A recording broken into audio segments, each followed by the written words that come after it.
Hello everyone, welcome to the video solution of CPT 2 physics part. मैं हूं आपका C K sir. आपका CPT 2 का एग्जाम हो चुका है। चलिए स्टार्ट करते हैं, देखते हैं एग्जाम कैसा हुआ आपका। आई होप कि आपका एग्जाम अच्छा हुआ हो। बाकी सॉल्व करते करते देखते हैं कैसा रहा आपका पेपर। आइए क्वेश्चन नंबर 1 से स्टार्ट करते हैं। पहला क्वेश्चन बोल रहा है, two infinitely long linear conductors are arranged perpendicular to each other are in mutually perpendicular plane as shown in figure. I1 का वैल्यू दिया है 2 एम्पियर और ये किधर है y एक्सिस के अलॉन्ग, और I2 का वैल्यू दिया है बच्चों कितना 3 एम्पियर और ये किधर है नेगेटिव z एक्सिस के अलॉन्ग। ठीक है, AP और PB ये दोनों डिस्टेंस 1 सेंटीमीटर है। आपको बोल रहा है the value of magnetic field strength B at point P। इस पॉइंट पे मैग्नेटिक फील्ड क्या होगा। सबसे पहले I1 के कारण देखो, I1 के कारण मैग्नेटिक फील्ड बाहर की तरफ आएगा, यानी कि B1 का जो वैल्यू आएगा वो आएगा डॉट बाहर की तरफ, यानी कि z एक्सिस की तरफ बोल सकते हो। तो B1 का वैल्यू क्या लिखोगे आप लिखोगे इनफाइनाइट वायर के कारण मैग्नेटिक फील्ड होता है mu naught I by 2 pi D, यानी कि mu naught I1 divided by 2 pi D, और डायरेक्शन किधर है k कैप। ठीक है, ऊपर नीचे 2 से मल्टीप्लाई कर दो तो म्यू नॉट बाई ये बन गया 4 pi d into 2I1 k cap. ऐसा क्यों किया, म्यू नॉट बाई 4 पाई का वैल्यू हो जाएगा 10 पावर माइनस 7 के इक्वल। 2 इंटू I1 का वैल्यू कितना है, I1 का वैल्यू है 2 एम्पियर, नीचे D का वैल्यू कितना है 1 into 10 to the power minus 2 centimetre में है इतना k कैप। तो ये वैल्यू आ रहा है कुछ 4 into 10 to the power minus 5 k cap के इक्वल, ये B1 का वैल्यू। अगर इस वायर को देखूं मैं, इस वायर में करंट किधर जा रहा है अंदर की तरफ, इसके कारण मैग्नेटिक फील्ड इस पॉइंट पे निकालोगे किधर आएगा ऊपर की तरफ, इसके परपेंडिकुलर। ये आ गया B2 ये किधर जा रहा है y एक्सिस के अलॉन्ग जा रहा है। तो B2 का वैल्यू कितना लिखोगे, फिर से आप लिखोगे mu naught I2 divided by 2 पाई, और यहां से डिस्टेंस इसका हो जाएगा, अगर ये D था तो ये D और D हो जाएगा 2D। ठीक है ना, यानी कि 2 सेंटीमीटर है तो मैं इसको लिख सकता हूं 2 इंटू 10 पावर माइनस 2। ठीक है, और डायरेक्शन किधर है इसका y एक्सिस के अलॉन्ग, यानी कि कितना आ गया j कैप। तो B2 का वैल्यू आ जाएगा, अच्छा म्यू नॉट बाई ऊपर नीचे एक 2 से मल्टीप्लाई कर दो, 2 एक 2, म्यू नॉट बाई 4 पाई कितना हो गया बच्चों 10 टू द पावर माइनस 7, ये 2 से 2 कैंसिल हो गया। I2 का वैल्यू दिया है आपको 3, नीचे चल रहा है 10 पावर माइनस 2 j कैप। आप देखोगे B2 का वैल्यू आ जाएगा कितना 3 into 10 to the power minus 5 j cap. अब दोनों को वेक्टर फॉर्म में अगर लिखना चाहते हो, आंसर वैसा ही दिया है, तो B1 vector plus B2 vector value कितना आ जाएगा 4 into 10 to the power minus 5, tesla में है obviously k cap, plus 3 into 10 to the power minus 5 j cap. और अगर ऑप्शन देखो आप तो 4 into 10 to the power minus 5 k cap and 3 into 10 to the power minus 5 j cap. Option number B बिल्कुल सही बैठ रहा है। तो पहले क्वेश्चन का आंसर हो जाएगा ऑप्शन नंबर बी। ठीक है, सिंपल सवाल लेकिन कॉन्सेप्चुअल सवाल। आई होप कि आपसे बन गया हो। आगे बढ़ते हैं। क्वेश्चन नंबर 2 जो है मैच द कॉलम का सवाल है। अगर ध्यान से देखा जाए, देखिएगा क्वेश्चन नंबर 2 क्या बोल रहा है, match the list 1 with list 2। बोल रहा है magnetic field at centre of circular coil having current I and radius R। एक सर्कुलर कॉइल है जिसमें करंट I जा रहा है, रेडियस अगर R है इसका, तो इसके सेंटर पे मैग्नेटिक फील्ड होता था बच्चों mu naught I divided by 2R, और अगर n टर्न्स का वायर है तो mu naught NI by 2R। तो पहले ऑप्शन का आंसर क्या आ जाएगा, ए का ऑप्शन आपको दिख रहा है, option number mu naught NI by 2R, यानी कि ए का तो 4 दिख रहा है, ए का 4, और ए का 4 देखो तो एक ही ऑप्शन में दिखाई दे रहा है। तो ये सवाल आई होप कि आपने बहुत जल्दी कर लिया हो, टाइम आपका बच गया हो। बाकी चीजें चेक कर लो। Magnetic field at perpendicular distance D from infinite long wire, infinite long wire से D डिस्टेंस पे मैग्नेटिक फील्ड कितना आ जाएगा mu naught I divided by 2 pi D। ठीक है, यानी कि B का कितना हो जाएगा 3 हो जाएगा, B का हो गया 3, B का 3 सही है। C का देखो magnetic field at centre of long solenoid, solenoid के सेंटर पे मैग्नेटिक फील्ड होता है म्यू नॉट NI, तो ये आ जाएगा तुम्हारा C का कितना 2, C का कितना हो गया 2, और बचा D magnetic field on axis of circular coil, axis पे मैग्नेटिक फील्ड का वैल्यू होता है mu naught I R square divided by 2 into x square plus R square to the power 3/2। n turns के लिए n से multiply किया है। तो ये बहुत ही आसान सवाल था, फटाक से बन गया होगा आई होप। तो option number C is correct. ठीक है, आगे बढ़े। बोल रहा है find out increase in moment of inertia I of a uniform rod of length L mass M, coefficient of linear expansion दिया हुआ है alpha, about its perpendicular bisector when its temperature is slightly increased by delta T। अच्छा, बोल रहा है कि पहले moment of inertia, मान लो ये रॉड है, इसका लेंथ कुछ L है, मास इसका कुछ M है, तो इसका मोमेंट ऑफ इनर्शिया इनिशियली कितना रहा होता बच्चों ml square by 12 perpendicular bisector के अबाउट, इस एक्सिस के अबाउट। बोला कि अब इसका टेम्परेचर बढ़ा दिया, टेम्परेचर बढ़ा दिया तो लेंथ बढ़ गया होगा, लेंथ हो गया होगा कुछ L प्लस डेल्टा L मान लो। तो इसका नया मोमेंट ऑफ इनर्शिया क्या बन जाएगा, m इंटू L के जगह पे क्या आ जाएगा L प्लस डेल्टा L का स्क्वायर डिवाइडेड बाई 12। सही है, यानी कि m बाई 12 इसका होल स्क्वायर अगर तोड़ दो तो ये बन जाता है L square plus delta L का square plus 2L delta L, ऐसा लिख सकते हैं। अब चूंकि डेल्टा L बहुत छोटा है तो डेल्टा L स्क्वायर बहुत ज्यादा छोटा हो जाएगा, तो इसको आप नेग्लेक्ट कर सकते हो, इसको उड़ा दो मार्केट से। तो आपके पास अलग अलग कर लो तो बन जाता है ml स्क्वायर बाई 12 इसके साथ मल्टीप्लाई करोगे, प्लस m/12 इंटू 2L और डेल्टा एल। डेल्टा एल का वैल्यू कितना हो जाएगा, अगर टेम्परेचर डेल्टा टी से चेंज किया है, कोफिशिएंट ऑफ एक्सपांशन अल्फा दिया है, तो डेल्टा एल का वैल्यू हो जाएगा L अल्फा डेल्टा टी। ठीक है बात। तो यहां से ध्यान से अगर देखो आप कहानी, तो आई डैश का वैल्यू आपको मिल जाता है, ये ml²/12 पुराना मोमेंट ऑफ इनर्शिया आई हो गया, प्लस 2 टाइम्स ये बन गया ml²/12 into alpha delta T. ये फिर से आई है, आई को इधर ले आओ तो आई डैश माइनस आई का वैल्यू कितना निकल के आ जाता है, 2 times I alpha delta T, ऐसा कुछ वैल्यू आ रहा है। तो आपसे पूछ रहा था increase in moment of inertia, final minus initial कितना आ जाएगा, 2i अल्फा डेल्टा टी, यानी कि option number A is correct. ठीक है बात। Question number 4, consider sound waves travelling in ideal gases of neon, chlorine and methane CH4, all the gases have same ratio p/ρ। अच्छा, p/ρ की बात कर रहा है, वेलोसिटी ऑफ साउंड याद करो, √γ p डिवाइडेड बाय ρ के इक्वल होगा, है ना। तो अगर p/ρ सबके लिए सेम है तो वेलोसिटी किसके प्रोपोर्शनल होगा, √γ के प्रोपोर्शनल होगा। तो v1:v2:v3 हम सिंपली बोल सकते हैं √γ1 √γ2 है ना। बाकी आप रेशियो देख लो, पहला कौन सा है, मोनोटॉमिक है, मोनोटॉमिक का गामा कितना होता है, मोनोटॉमिक का गामा होता है बच्चों 5/3, तो √5/3। डायटोमिक का गामा कितना होता है 7/5, और ट्राइएटोमिक नॉन लिनियर इसका गामा हो जाएगा कितना 4/3। तो इसका आंसर आ जाएगा ऑप्शन नंबर, सिंपली गामा के रूट का रेशियो है ऑप्शन नंबर बी, √5/3, √7/5, √4:√3। सही बात। Again very simple question, I hope कि आपसे बन गया हो। आगे बढ़ते हैं। बोल रहा है in elastic collision, statement based सवाल, ध्यान से सुने।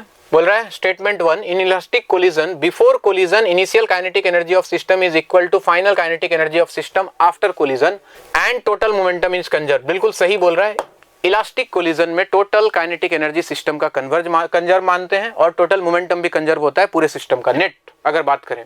स्टेटमेंट 2 बोल रहा है in elastic collision kinetic energy during the collision time delta T is constant. गलत, ये लाइन गलत बोल दिया इसने। Kinetic energy during the collision constant नहीं होता है, क्योंकि ड्यूरिंग द कोलिजन क्या होता है, कुछ काइनेटिक एनर्जी पोटेंशियल एनर्जी में चेंज होता है, फिर बाद में पोटेंशियल एनर्जी काइनेटिक एनर्जी में जब डिफॉर्मेशन होता है फिर रिफॉर्मेशन होता है, वो वाली कहानी है।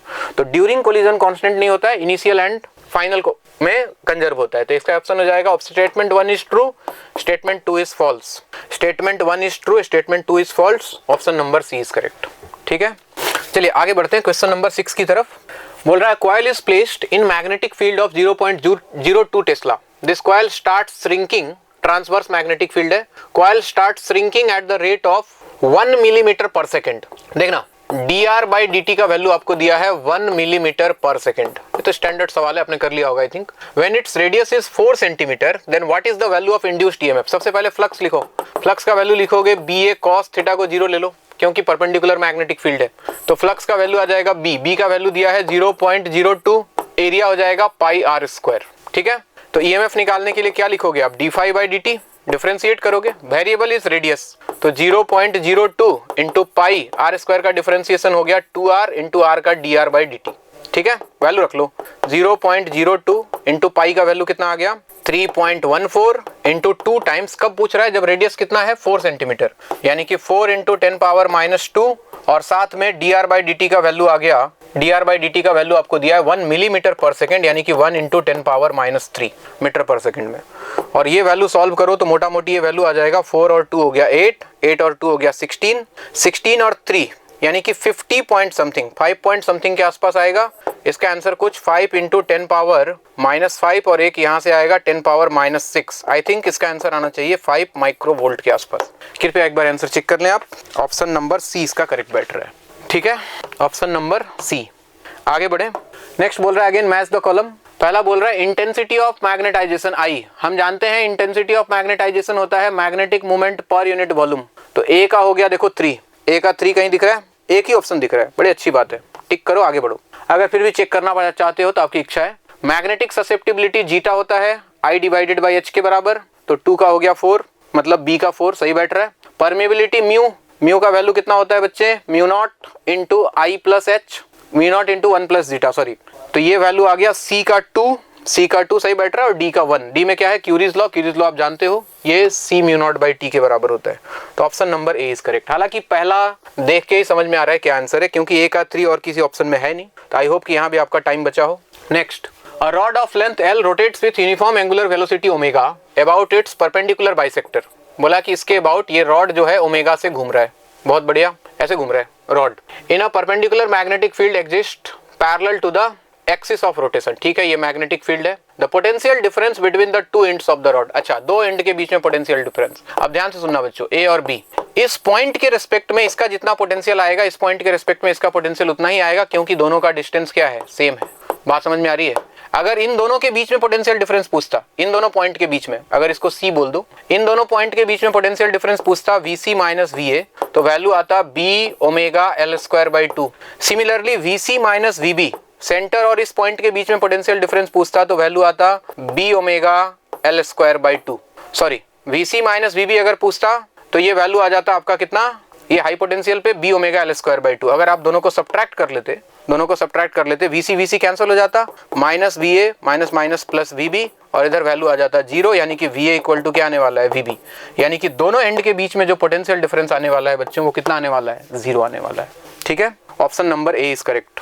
नेक्स्ट बोल रहा है uniform magnetic field is induced, induction B is confined to a cylindrical region दिया हुआ है आपको। The magnetic field is increasing at a constant rate dB by dt Tesla per second. An electron of charge Q placed at the point P on the periphery of field experiences an acceleration. अच्छा, यहाँ पे एक electron रखा है। सबसे पहले बताओ यहाँ पे इलेक्ट्रिक फील्ड क्या होगा, मैग्नेटिक फील्ड बढ़ रहा है, इसको घटाने के लिए induced electric field opposite direction में आएगा। मतलब इंड्यूस्ड इलेक्ट्रिक फील्ड का डायरेक्शन ये होगा, this is induced electric field. और इंड्यूस्ड इलेक्ट्रिक फील्ड का वैल्यू याद करो, ये वैल्यू होता है R/2 into dB by dt।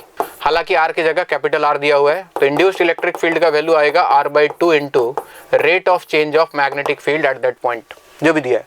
तो इलेक्ट्रॉन है, इलेक्ट्रॉन पे फोर्स क्या लगेगा, इलेक्ट्रिक फील्ड के अपोजिट डायरेक्शन में लगेगा। F का वैल्यू कितना आ जाएगा, QE। तो एक्सेलरेशन कितना आ जाएगा, force divided by mass. Force कितना आ गया, QE, तो E इंटू इलेक्ट्रिक फील्ड हो गया R/2 into dB by dt, और साथ में नीचे आ गया कितना, मास m।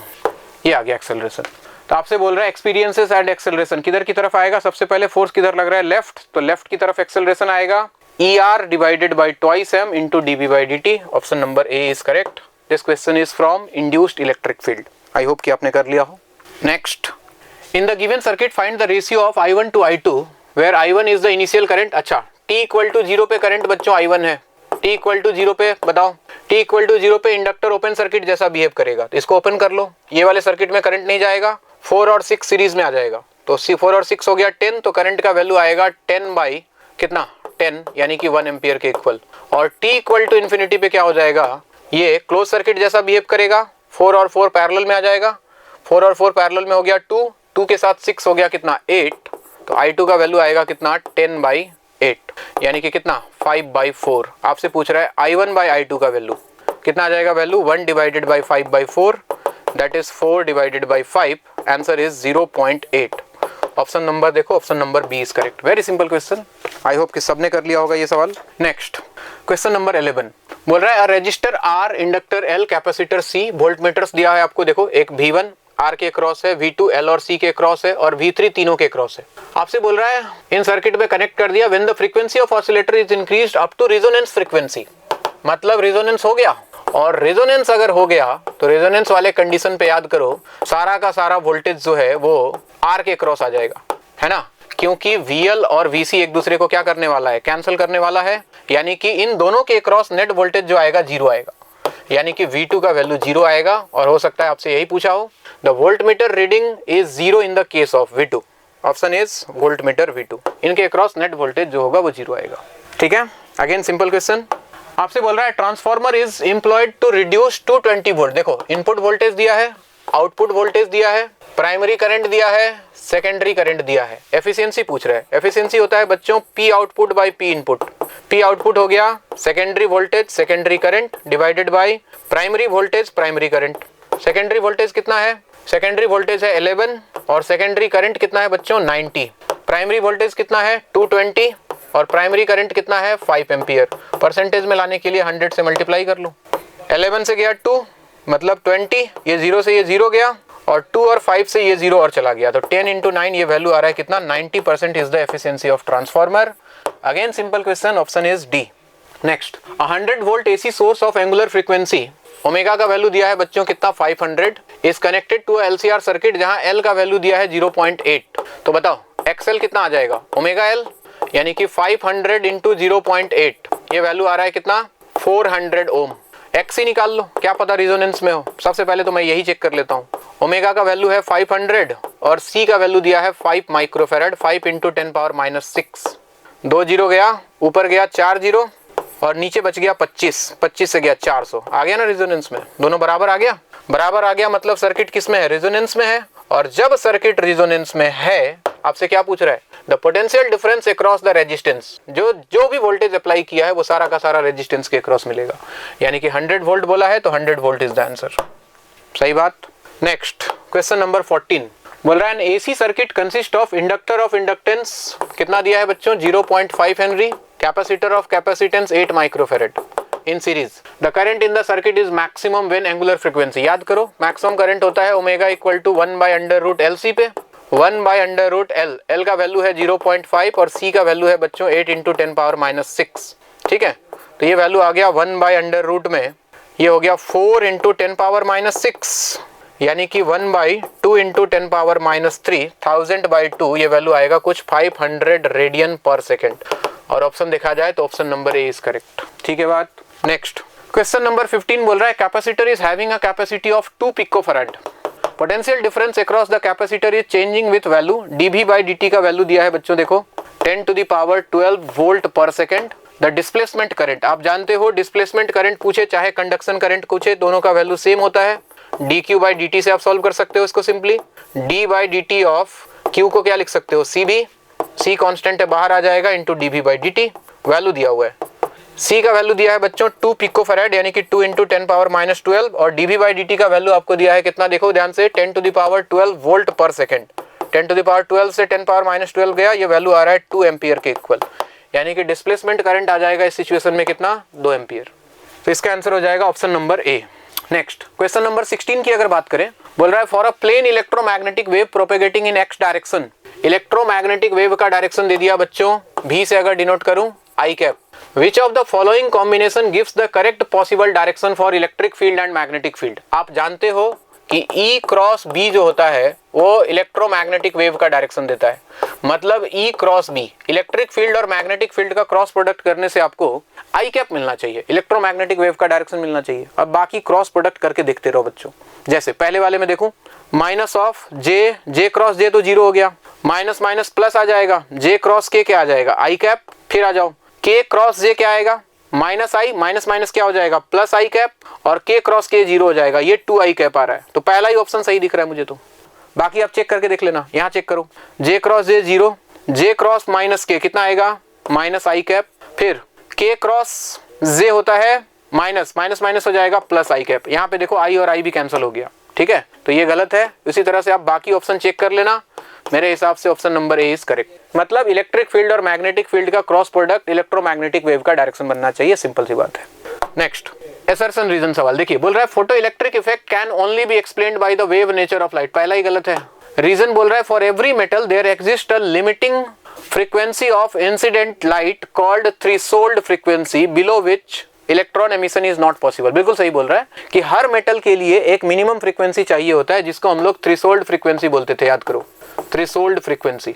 तो अगर फोटो इलेक्ट्रिक इफेक्ट होना है, फोटो इलेक्ट्रिक एमिशन होना है तो frequency should be greater equal new not, इससे कम होगा तो होगा नहीं। तो दूसरा स्टेटमेंट सही है, पहला गलत है। Assertion is false, reason is true. सही बात। नेक्स्ट बोल रहा है plane electromagnetic wave travelling along z axis, ठीक है, has a wavelength of 6 millimetre. Lambda का वैल्यू दिया है बच्चों 6 मिलीमीटर, ठीक है ना। तो k का वैल्यू कितना आएगा, k का वैल्यू आ जाएगा 2 पाई बाय लैम्डा, यानी कि 2 पाई डिवाइडेड बाई 6 इंटू 10⁻³ है ना। तो ये वैल्यू आ जाएगा कितना π/3 इंटू 10⁻3, ये k का वैल्यू आएगा। The variation in the electric field occurs in y direction with an amplitude of 60 volt पर मीटर। इलेक्ट्रिक फील्ड बोल दिया कि y डायरेक्शन में है, तो EY का इक्वेशन लिखने के लिए बोल रहा है। अच्छा, एम्पलीट्यूड भी दिया है 60 वोल्ट पर मीटर, तो ये तो एम्पलीट्यूड ही गलत है, तो ये तो वैसे ही गया। इसके बारे में चेक कर लेते हैं। डायरेक्शन जेड एक्सिस सही है वेव का। दूसरा क्या चेक करोगे, इसके लिए लैम्डा का वैल्यू चेक कर लेते हैं, k का वैल्यू चेक कर लेते हैं। इसको अंदर भेजोगे इस वाले इक्वेशन में k का वैल्यू कितना आ जाएगा, z के साथ क्या है पाई इंटू 10⁻11 बाहर है ना, और अंदर एक C और आएगा नीचे, तो 3 इंटू 10⁸ 8। आप ध्यान से देखो तो ये वैल्यू आ रहा है π/3 इंटू 10⁻3 बराबर आ रहा है, तो पहला ऑप्शन तो सही है। अब एक इक्वेशन मैग्नेटिक फील्ड का भी दे रखा है, मैग्नेटिक फील्ड का पीक वैल्यू निकाल लो सबसे पहले। आप जानते हो, क्या जानते हो, E0/B0 का वैल्यू क्या होगा, C के बराबर होगा। तो B0 का वैल्यू किसके इक्वल आएगा बच्चों, E0 divided by C। E0 कितना है 60 डिवाइडेड बाई 3 इंटू 10⁸ 8। आप देखोगे 3 से जाएगा 2, ये वैल्यू आ रहा है 2 इंटू 10⁻⁻7। तो सबसे पहले तो पिक वैल्यू चेक करो 2 इंटू 10⁻⁻7, ये तो वैसे ही गलत हो गया। तो बचा 1 और 4, 1 और 4 कहीं दिख रहा है, यस, टिक करो, आगे बढ़ो। Option number D is correct. तो इलेक्ट्रिक फील्ड और मैग्नेटिक फील्ड का इक्वेशन लिखने की जरूरत नहीं है, ऐसे ही बता सकते हैं, और आप लोग वैसे भी एक्सपर्ट लोग हो।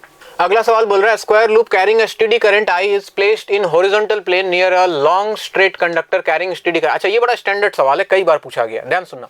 इसके कारण मैग्नेटिक फील्ड हर जगह अंदर की तरफ है, मैग्नेटिक फील्ड क्रॉस है हर जगह। तो इस वाले वायर पे जो फोर्स लगेगा F इक्वल टू BIL, देखना इस पे जो फोर्स लगेगा किधर लगेगा, ऊपर की तरफ। इसको अगर बोल दूं F1, इस वाले पे फोर्स लगेगा नीचे की तरफ F2। अलग अलग क्यों लग रहा है सर, क्योंकि दोनों जगह मैग्नेटिक फील्ड अलग अलग है। इस पे फोर्स लगेगा ऊपर की तरफ, ठीक है, F3, और इस पे फोर्स लगेगा F4। हालांकि ये दोनों फोर्स बराबर है, F3 और F4 कैंसिल हो जाएगा क्योंकि दोनों का वेरिएशन वायर से लगभग आइडेंटिकल है, ठीक है। तो बचा F1 और F2, फोर्स होता है बिल के इक्वल।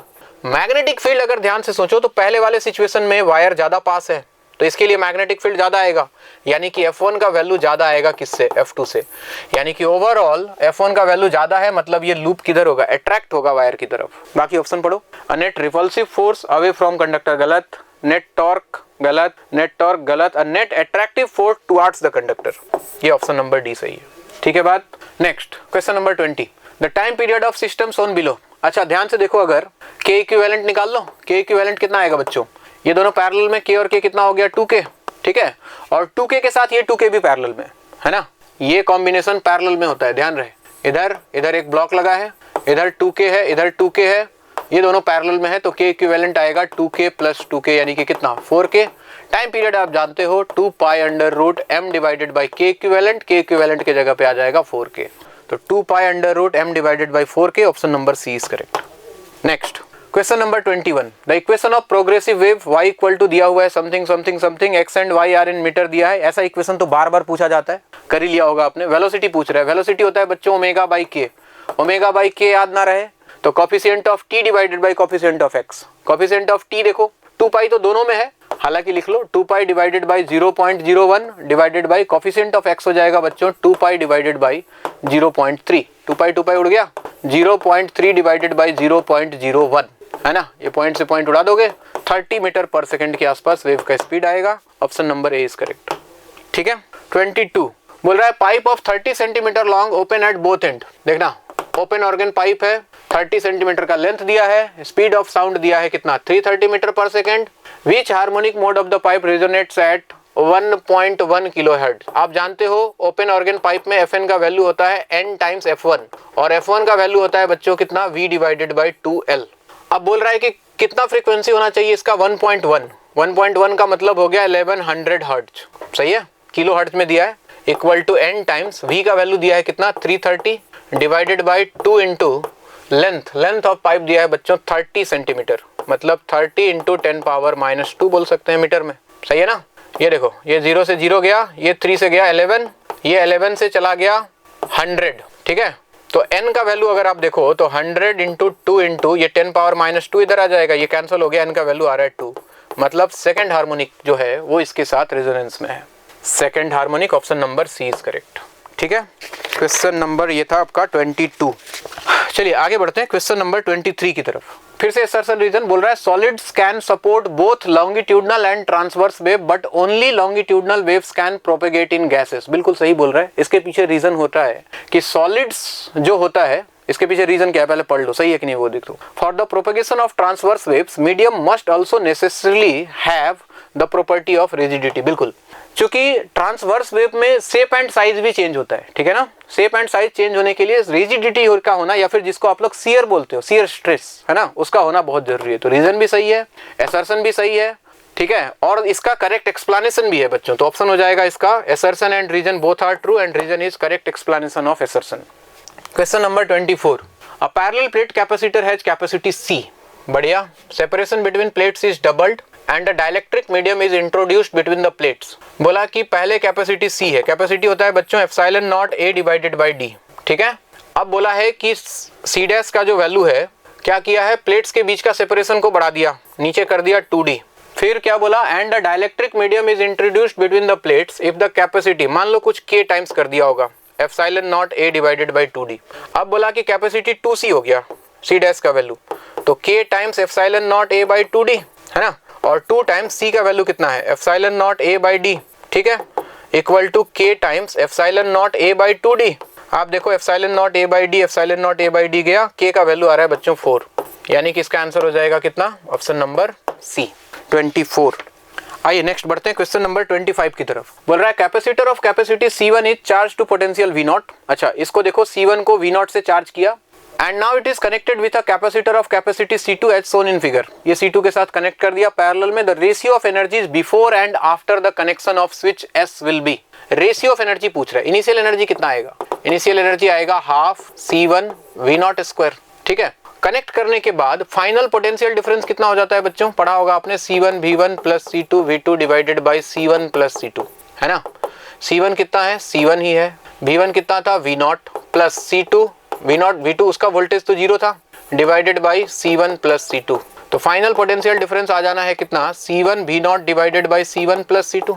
तो फाइनल एनर्जी कितना बन जाएगा, फाइनल एनर्जी बन जाएगा इसका एनर्जी प्लस इसका एनर्जी, यानी कि half C1 V dash square plus half C2 V dash का स्क्वायर, यानी कि half into C1 plus C2 into V dash का स्क्वायर। तो आपसे पूछा है ratio of energy, U1 U initial by U final, क्या लिखोगे, U इनिशियल कितना है, हाफ C1 V0 स्क्वायर, और फाइनल एनर्जी हो गया बच्चों half C1 plus C2 into V dash का वैल्यू ये है, कितना है, C1 V0 by C1 plus C2, यानी कि C1 square V0 square divided by C1 plus C2 whole square. ये आएगा, V0 स्क्वायर से V0 स्क्वायर गया, एक C1 से एक C1 गया, हाफ से हाफ गया, C1 प्लस C2 से एक C1 प्लस C2 गया, ये टर्म ऊपर चला जाएगा C1 प्लस C2 और नीचे क्या बचने वाला है, C1। तो आई थिंक इसका आंसर आने वाला है C1 plus C2 divided by C1, option number A is correct. Question number 26 देखिएगा, बोल रहा है series combination of coil of inductance L and series resistance दिया है कितना, 12 ओम, इंडक्टेंस दिया है इसका L, is connected across AC source of RMS 12 volt and 50 hertz. इसके साथ कनेक्ट कर दिया है 12 वोल्ट और इधर दिया है 50 हर्ट्ज, फ्रीक्वेंसी दिया है, ये फ्रीक्वेंसी है, तो ओमेगा का वैल्यू कितना आ जाएगा, 2 पाई f, यानी कि कितना 100 पाई आ जाएगा ओमेगा। तो एक्सएल का वैल्यू कितना आ जाएगा बच्चों, एक्सएल का वैल्यू आ जाएगा ओमेगा L, यानी कि 100 पाई L, सही है। आपसे बोल रहा है calculate approximate value of L if RMS current in circuit is 0.5। चलो सबसे पहले Z निकाल लो, Z का वैल्यू आ जाएगा under root R square plus XL square, ठीक है। तो अंडर रूट में R का वैल्यू हो गया 12 का स्क्वायर प्लस XL हो गया 100 पाई L का स्क्वायर, ठीक है। और करंट कितना होता है, V बाई Z, करंट दिया है 0.5 यानी कि 1/2, V का वैल्यू कितना दिया था 12 डिवाइडेड बाई Z का वैल्यू हो गया अंडर रूट 12 स्क्वायर प्लस 100 पाई L का स्क्वायर, ठीक है।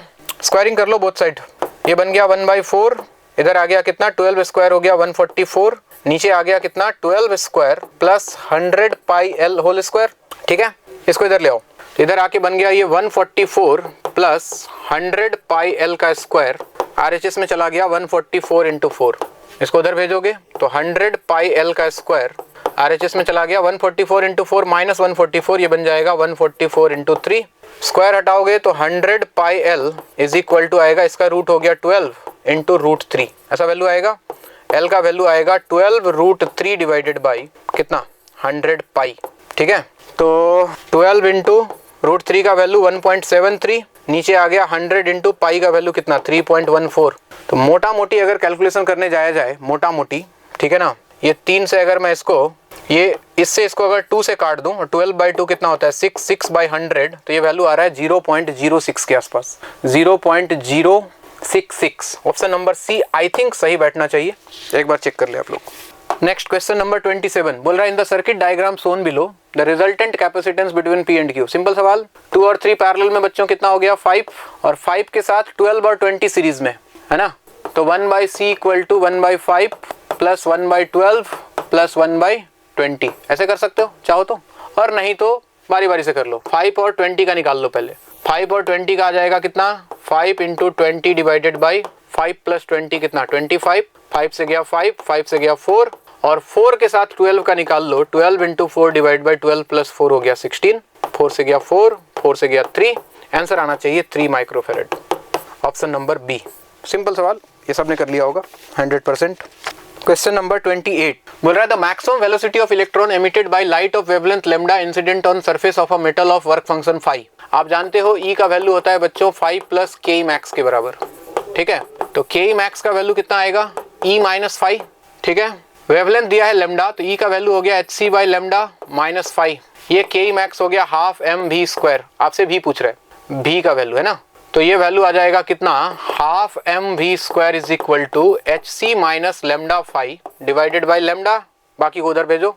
तो v का वैल्यू आने वाला है 2 times H C minus lambda 5 divided by m into lambda, इसका पावर कितना आ जाएगा half, 2 into H C minus lambda 5 divided by m lambda power half. Option number C. Option पढ़ो एक बार, क्वेश्चन नंबर 28 का सी, ठीक है।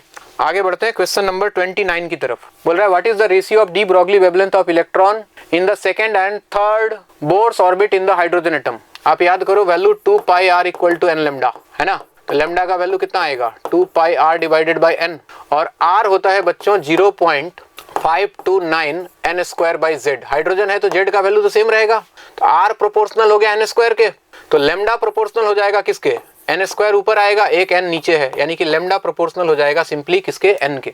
आई बात समझ में। तो कौन से ऑर्बिट की बात कर रहे हैं, सेकेंड एंड थर्ड ऑर्बिट। तो लेमडा 2 बाई लेमडा 3 कितना आ जाएगा वैल्यू 2 डिवाइडेड बाई 3 के इक्वल। ऑप्शन नंबर ए 29 ए।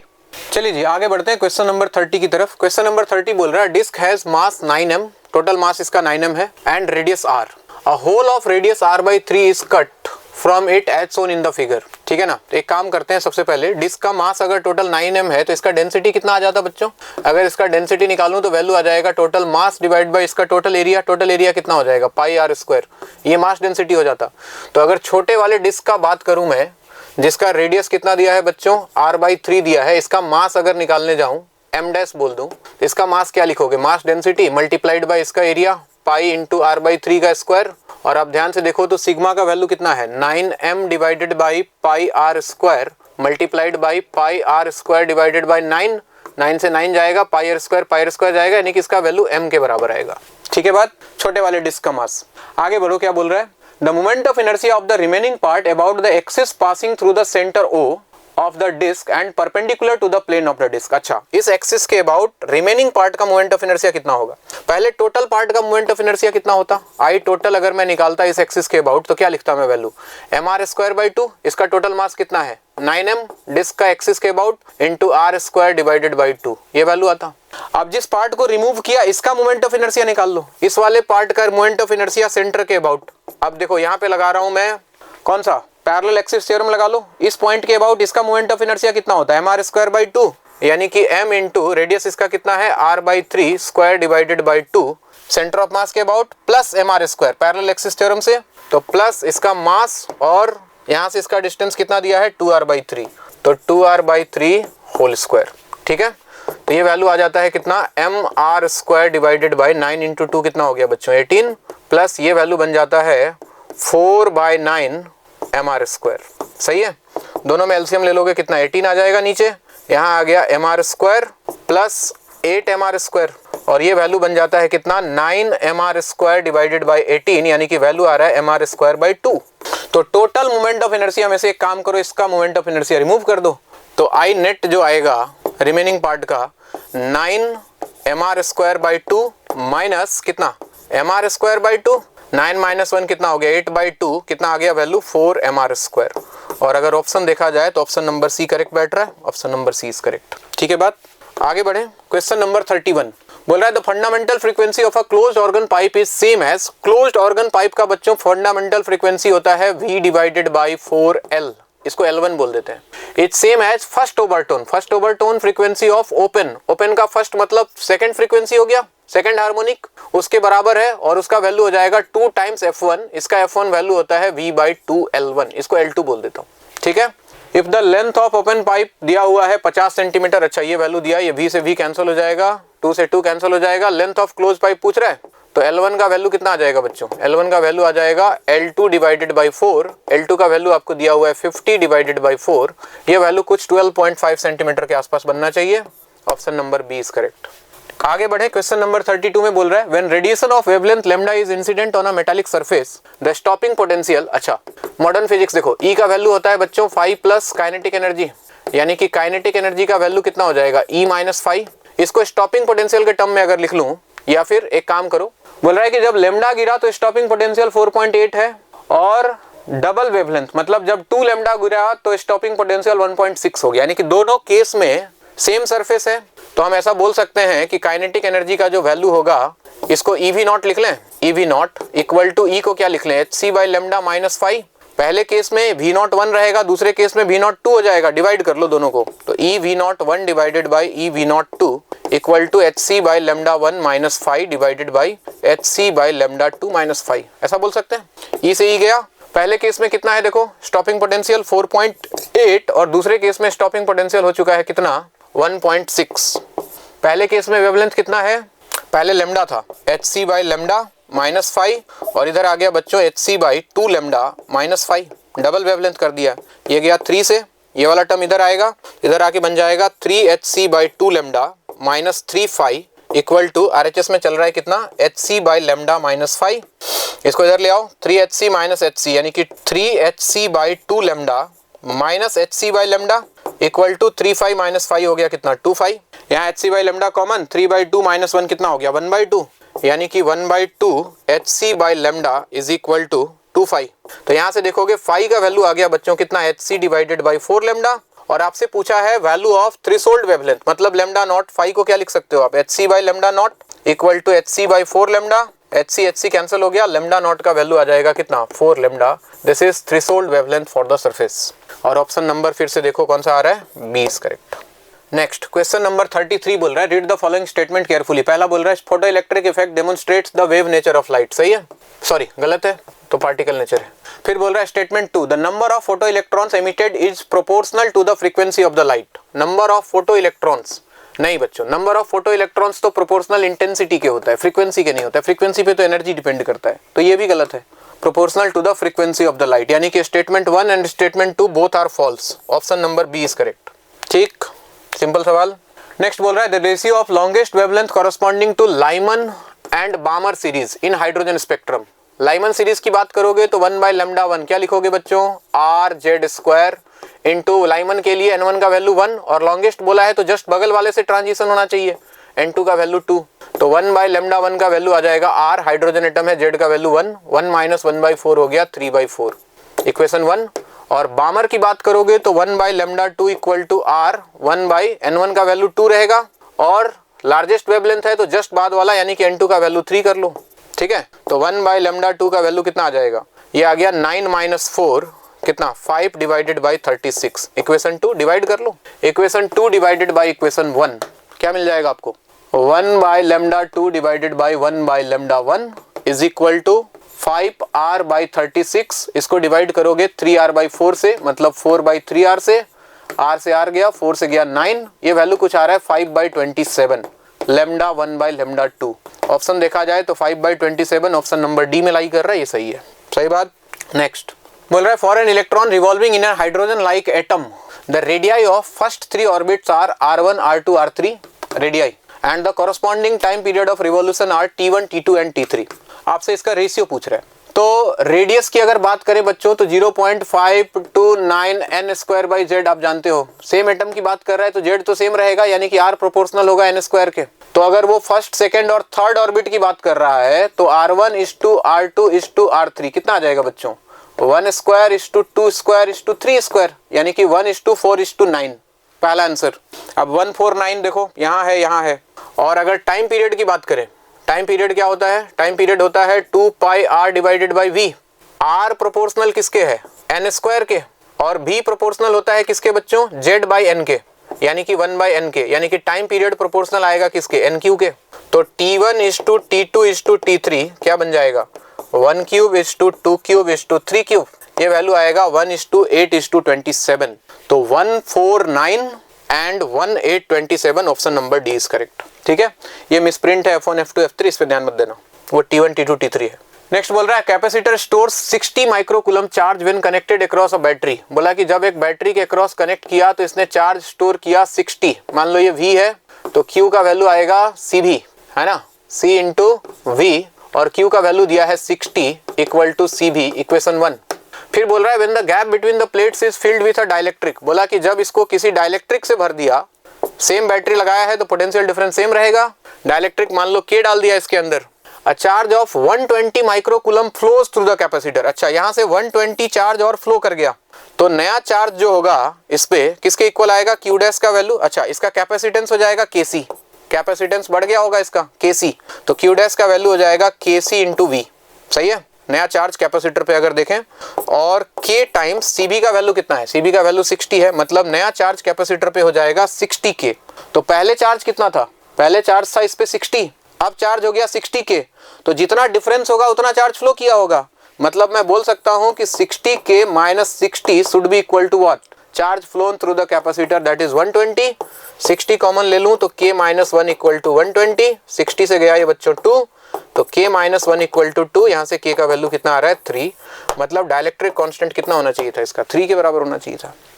37 बोल रहा है particle of 2 kg located at the position of I plus 2j has a velocity 2 into I cap minus j cap plus 2k cap, magnitude of angular momentum about z axis। अच्छा, angular momentum पहले लिखते हैं बच्चों। Angular momentum होता है r cross p, ठीक है ना, और p होता है mb, यानी कि m into r cross b, ऐसे बोल सकते हैं। ठीक है, मास इसका दिया हुआ है कितना, 2 kg, मास तो बाहर रख लो, इसका क्रॉस प्रोडक्ट निकालना है, r क्रॉस b, ये r है ये v है। अच्छा, एक 2 और बाहर आ जाएगा, 4 बाहर कर लेते हैं, ये 2 तो कॉमन होके बाहर ही आएगा। अब इसका क्रॉस प्रोडक्ट इसके साथ देखो, I क्रॉस I तो 0, I क्रॉस J K होता है तो माइनस K हो गया, फिर I क्रॉस K होता है माइनस J, ये आएगा। फिर देखो इसके साथ I cross I, sorry J cross I होता है माइनस K, तो माइनस 2K आ गया, J क्रॉस J 0 हो गया, और J क्रॉस K I होता है तो प्लस J क्रॉस K कितना हो गया I, तो प्लस 2 I कैप आ गया। ठीक है, तो ध्यान से देखो तो ये वैल्यू बन रहा है कुछ 4 इंटू कितना आ गया 2I कैप और minus J cap minus 3K cap. ठीक है ना, यानी कि एंगुलर मोमेंटम का वैल्यू देखा जाए तो वैल्यू आ रहा है कितना 8I cap minus 4J cap minus 12K cap. उसने बोला कि अबाउट Z एक्सिस अबाउट मतलब इसका कंपोनेंट देखो इस एक्सिस के पैरेलल कौन सा है 12, तो इसका मैग्नीट्यूड जो आना चाहिए वो 12 के आसपास आना चाहिए। यूनिट दिया है kg metre square per second. Option देखा जाए तो option number C is correct. ठीक है, 38 बोल रहा है pure silicon at 500 kelvin has equal number of electron and holes concentration. अच्छा, प्योर सेमीकंडक्टर में दिया हुआ है doping by indium increases NH2, number of holes इतना हो गया। तो आपसे पूछ रहा है डोप्ड सेमीकंडक्टर इज ऑफ कौन से टाइप का है और नंबर ऑफ इलेक्ट्रॉन्स कितना है। हम जानते हैं लॉ ऑफ मास सेक्शन से Ne इंटू NH कितना होता है बच्चों, Ni स्क्वायर के बराबर। तो Ne का वैल्यू कितना आ जाएगा, Ni square divided by NH, Ni square total concentration का स्क्वायर, यानी कि 1.5 इंटू 10 पावर 16 का square divided by hole concentration कितना हो चुका है 4.5 इंटू 10 टू द पावर 22 पर मीटर क्यूब। ये 15 स्क्वायर हो गया बच्चों 2.25 into 10 to the power 32 divided by 4.5 into 10 to the power 22, ऐसा कुछ वैल्यू आएगा। अब देखो 4.5 इससे कैंसिल होगा, ये कैंसिल तो होना चाहिए, 4.5 से जाएगा ये 5 से कैंसिल हो जाएगा ना, 5 यहाँ पे है तुम्हारा कितना 100, यहाँ पे है 1 पॉइंट ऊपर जाएगा 2 नीचे आएगा 1 0, यानी कि 0.5 से कैंसिल होगा। तो ये वैल्यू आएगा बच्चों 0.5 इंटू 10 टू द पावर 10 के इक्वल, यानी कि मैं बोल सकता हूँ 5 into 10 to the power 9, this is number of electron concentration. और अगर ध्यान से देखो तो नंबर ऑफ इलेक्ट्रॉन कंसंट्रेशन जो है वो नंबर ऑफ होल कंसंट्रेशन से कम है, number of electron is less than number of hole concentration. तो एक तो आंसर होगा 5 इंटू 10 पावर 9 कहाँ दिख रहा है बच्चों, एक ही ऑप्शन दिख रहा है, ये ऑप्शन नंबर डी। और नंबर ऑफ होल कंसंट्रेशन ज्यादा है, मतलब ये कौन सा सेमीकंडक्टर होगा, एक पी टाइप सेमीकंडक्टर होगा। ठीक है बात, नेक्स्ट। अच्छा, वोल्टेज रेगुलेटर का सवाल है, देखना सुनो। मान लो कि यहाँ से करंट आई जा रहा है, ये सवाल तो तुमने कर ही लिया होगा। इधर जो करंट जाता है इसको IL बोलते हैं लोड करंट, इधर जो करंट जाता है इसको IZ बोलते हैं। ये 15 वोल्ट पे ब्रेक डाउन है, तो यहाँ भी वोल्टेज कितना हो जाएगा 15 वोल्ट, तो लोड करंट का वैल्यू सबसे पहले निकाल लो।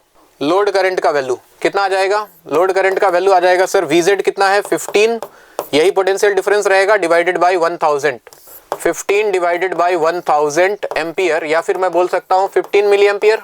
अगर 20 में से 15 यहाँ गया तो यहाँ कितना बचा 5, तो मेन करंट का वैल्यू आ जाएगा 5 डिवाइडेड बाई कितना 250 एम्पियर। इसको 1000 से मल्टीप्लाई करोगे तो ये वैल्यू आएगा कुछ 20 मिली एम्पियर के आसपास। तो बताओ IZ हम क्या लिख सकते हैं? I equal to IL plus IZ। तो यहाँ से देखोगे IZ का वैल्यू आएगा I माइनस IL यानी कि 20 माइनस 15। जिनर करंट का वैल्यू आएगा बच्चों कितना 5 मिली एम्पियर। और 5 मिली एम्पियर ऑप्शन में देखो, ऑप्शन नंबर डी दिखाई दे रहा है। करंट थ्रू जिनर डायोड ही आपसे पूछा हुआ है। मैक्सिमम मोस्ट ऑफ द सवाल में यही पूछा जाता है। नेक्स्ट रॉन्ग ऑप्शन पहले पढ़ लेना बच्चों। रॉन्ग स्टेटमेंट है 40 में, रॉन्ग चूज करना है। In conductors the valence and conduction band overlap, बिल्कुल सही बात है, ओवरलैप करता है। Substances with energy gap of order of 10 electron volt is insulator, सही है। 5 इलेक्ट्रॉन वोल्ट से ज्यादा हो जाए तो इंसुलेटर बोल देते हैं, ये भी सही है।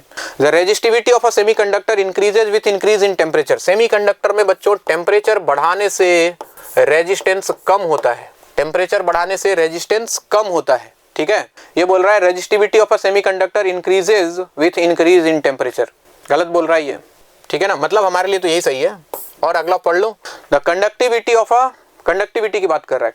अगर रेजिस्टेंस टेम्परेचर बढ़ाने से कम होगा तो कंडक्टिविटी का वैल्यू बढ़ेगा, है ना, कंडक्टिविटी बढ़ेगा। तो conductivity of a semiconductor increases with increase in temperature, conductivity of a semiconductor increases with increase in temperature, बिल्कुल सही बात है। टेम्परेचर बढ़ेगा तो रेजिस्टेंस कम होगा, रेजिस्टेंस कम होगा तो कंडक्टिविटी इसका क्या हो जाएगा, बढ़ जाएगा। तो ये स्टेटमेंट भी सही है। तो कुल मिला के गलत स्टेटमेंट सिर्फ और सिर्फ सी है। So this is correct. Next बोल रहा है uniform thin rod of mass m and length l is held horizontally by 2 vertical strings. देखना, एक रॉड है, इसको यहाँ से बांध के रखा है, यहाँ से बांध के रखा है, मास m है, लेंथ l है, ठीक है। आगे क्या बोल रहा है?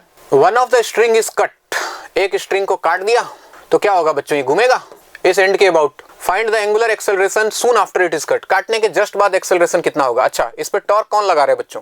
इस पे टॉर्क लग रहा है, ध्यान से देखो, mg का टॉर्क लग रहा होगा नीचे की तरफ, नीचे mg लग रहा है। तो टॉर्क का वैल्यू कितना आएगा, mg फोर्स हो गया, और इसका परपेंडिकुलर डिस्टेंस कितना हो गया बच्चों, l/2। और जानते हैं हम टॉर्क का वैल्यू I अल्फा के बराबर होता है, इक्वल टू mg l/2। तो अल्फा का वैल्यू आ जाएगा mg l/2 divided by moment of inertia rod का एक एंड के अबाउट आप जानते हो कितना होता है, ml²/3 के बराबर है कि नहीं। m से m गया, एक l से l गया, 3 ऊपर गया, 3g divided by 2l। This is the angular acceleration just after cutting the string, option number C, ठीक।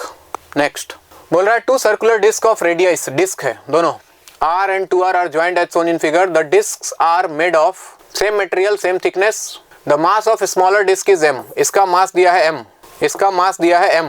The moment of inertia of system, अच्छा इसका मास अगर m है तो इसका मास निकालते हैं हम, इसका मास m डैश कितना आ जाएगा, इसका डेंसिटी कितना आ जाएगा, डेंसिटी आ जाएगा m बाई इसका रेडियस कितना है r, तो पाई r स्क्वायर। तो इसका मास आ जाएगा, मास डेंसिटी इंटू इसका एरिया, इसका एरिया हो जाएगा पाई इंटू 2r का स्क्वायर, सिग्मा हो गया इसका m by pi r square into 4 pi r square, pi r square गया, ये वैल्यू बच्चों 4m के बराबर आएगा, इसका मास 4m, ठीक। अब आपसे बोल रहा है इसके अबाउट मोमेंट ऑफ इनर्शिया निकालना है, इस पॉइंट, इस लाइन के अबाउट ना। तो सबसे पहले आपको इस लाइन के अबाउट मोमेंट ऑफ इनर्शिया पता होना चाहिए। अच्छा, डिस्क का एक्सिस के अबाउट मोमेंट ऑफ इनर्शिया होता है mr²/2 और डायमीटर के अबाउट होता है mr²/4, ठीक है ना। तो देखो मोमेंट ऑफ इनर्शिया मैं लिख रहा हूँ, मैं लिखूंगा इसका प्लस इसका I1 प्लस I2, इसका मोमेंट ऑफ इनर्शिया इसके अबाउट कितना, इस डायमीटर के अबाउट हो गया, मैं पैरेलल एक्सिस थ्योरम लगा रहा हूँ। तो mr²/4 प्लस यहाँ से कितना डिस्टेंस है mr², ये हो गया 1 का।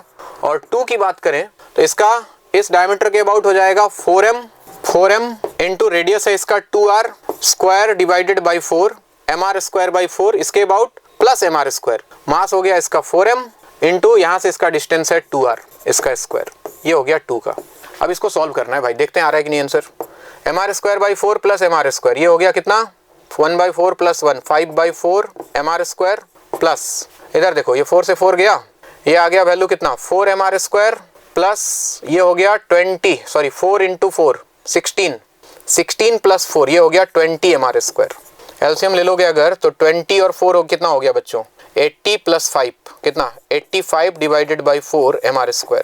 और अगर ऑप्शन ढूंढा जाए तो 85/4 mr² बिल्कुल दिखाई दे रहा है ऑप्शन नंबर डी में। ठीक है बात। नेक्स्ट बोल रहा है body of mass m and radius r is shown figure. The body can be a ring, disc, hollow sphere. Ring हो सकता है, डिस्क हो सकता है, हॉलो स्फेयर हो सकता है, सॉलिड स्फेयर हो सकता है। IX, IY, IZ देखो ये x है, ये y है, इधर z रहा होगा। Origin कॉन्साइड with centre of the body. ठीक है बढ़िया है। आपसे बोल रहा है पहला ऑप्शन मैच द कॉलम है। IX, IY, IZ तीनों किसके लिए बराबर होगा? ऑब्वियस सी बात है बच्चों, सब समझ गए आप। स्फेयर होना पड़ेगा इसको, या तो हॉलो स्फेयर या तो सॉलिड स्फेयर, दोनों में से कोई भी ले लो। इस एक्सिस के अबाउट, इस एक्सिस के अबाउट या इस एक्सिस के अबाउट, तीनों के अबाउट बराबर आएगा। तो it can be a hollow sphere और सॉलिड स्फेयर, यानी कि ए का तो हो गया 2। ए का 2 देखो दिख रहा है, हाँ दिख रहा है, बहुत सारे ऑप्शन में दिख रहा है। इधर आओ, अगला बोल रहा है IX = IY + IZ। IX = IY + IZ। अच्छा यहाँ पे अगर हम परपेंडिकुलर एक्सिस थ्योरम लगाएं तो क्या बनने वाला है? IX + IY = IZ बनेगा, है कि नहीं? तो ये बोल रहा है आपसे IX = IY + IZ। क्या ये पॉसिबल है? नहीं। हमारा यहाँ पे परपेंडिकुलर एक्सिस थ्योरम क्या बनेगा बच्चों? IX + IY should be equal to IZ ना, तो ये तो नहीं हो सकता है। तो बी का ऑप्शन क्या होगा? Not possible for any bodies. Similarly बोल रहा है IY = IX + IZ, ये भी पॉसिबल नहीं है। बचा IX + IY = IZ। IX + IY = IZ, ये किसके लिए पॉसिबल है? या तो ये रिंग हो जाए, रिंग के लिए पॉसिबल है, या तो ये डिस्क हो जाए, 2 डायमेंशनल बॉडी कोई भी हो जाए उसके लिए पॉसिबल हो जाएगा। तो ये वाला चला जाएगा यहाँ, पॉसिबल फॉर रिंग और डिस्क, यानी कि डी का आंसर आएगा 1। डी का आंसर आएगा 1। तो डी का आंसर 1 कहाँ पे दिखाई दे रहा है बच्चों? यहाँ पे दिखाई दे रहा है डी का 1। और ये हो गया बी का 4, सी का 4, बी का 4, सी का 4, यानी कि ऑप्शन नंबर डी करेक्ट बैठ रहा है।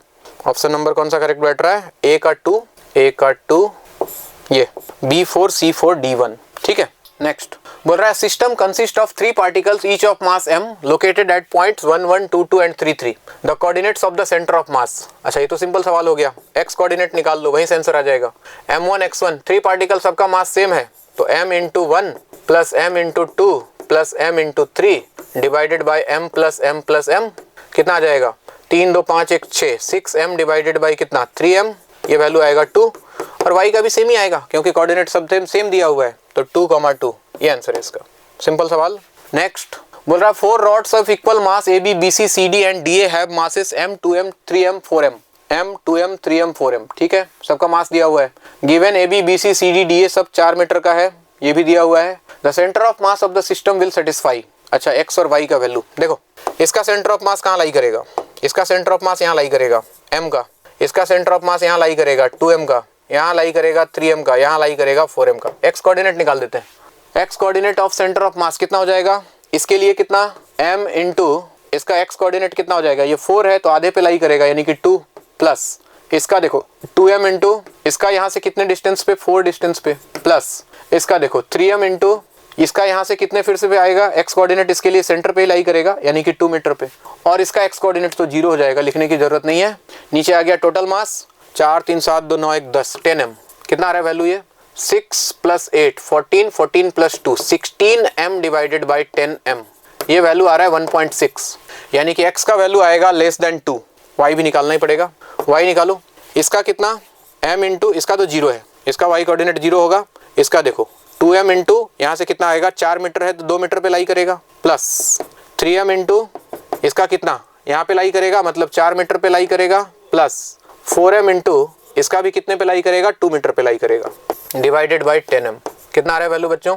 8 + 12 20, 20 + 4 24m डिवाइडेड बाई 10m, ये गया, ये वैल्यू आ रहा है 2.4। मतलब x का वैल्यू <2 आएगा, y का वैल्यू <2 आएगा। x <2, y <2, option number D is correct. ठीक है, तो ये था आज का पेपर। आई होप कि आपका पेपर बहुत बढ़िया हुआ हो। पेपर काफ़ी बढ़िया था, क्वेश्चंस काफ़ी अच्छे थे इसके।